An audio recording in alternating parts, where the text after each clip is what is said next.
నిన్న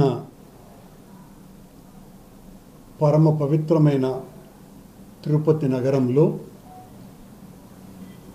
తెలుగు దొంగల party TDP అనుబంధ సంస్థ అంటే ఫ్రంటల్ ఆర్గనైజేషన్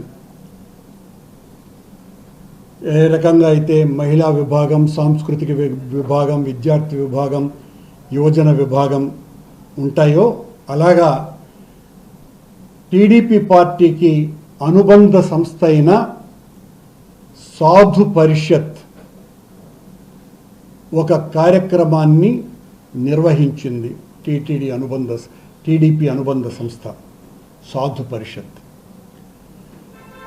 ఆ సాధు పరిషత్ అధ్యక్షుడు, గౌరవాధ్యక్షుడు, అందులో ఒక సభ్యుడు, మరొక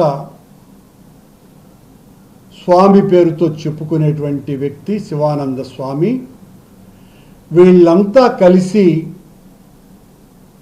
వైఎస్ రాజశేఖర రెడ్డి గారి మీద, మా నాయకుడైన జగన్మోహన్ రెడ్డి గారి మీద, అందులో సందుగా నా మీద ఇష్టం వచ్చినట్టుగా మాట్లాడటం జరిగింది.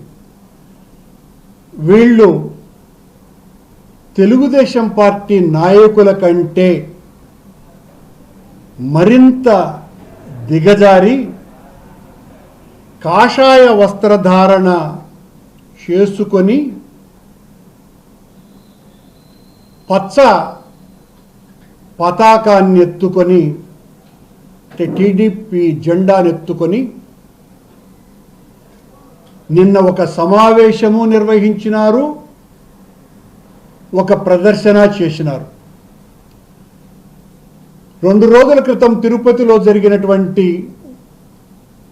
వాళ్ళ విజయోత్సవ సభలో వాడినటువంటి నినాదాల ప్లే కార్డుతో అదే ప్లే కార్డులే రామరాజ్యం వచ్చింది, రాక్షస రాజ్యం పోయింది, సంక్షేమం, అభివృద్ధి అన్నవి పూర్తిగా ఆ పార్టీ నిర్వహించినటువంటి, కూటమి నిర్వహించినటువంటి చోట ఏ రకమైనటువంటి ప్లే కార్డులు వాడారో అదే ప్లే కార్డులతో నిన్న ప్రదర్శన కూడా నిర్వహించినారు.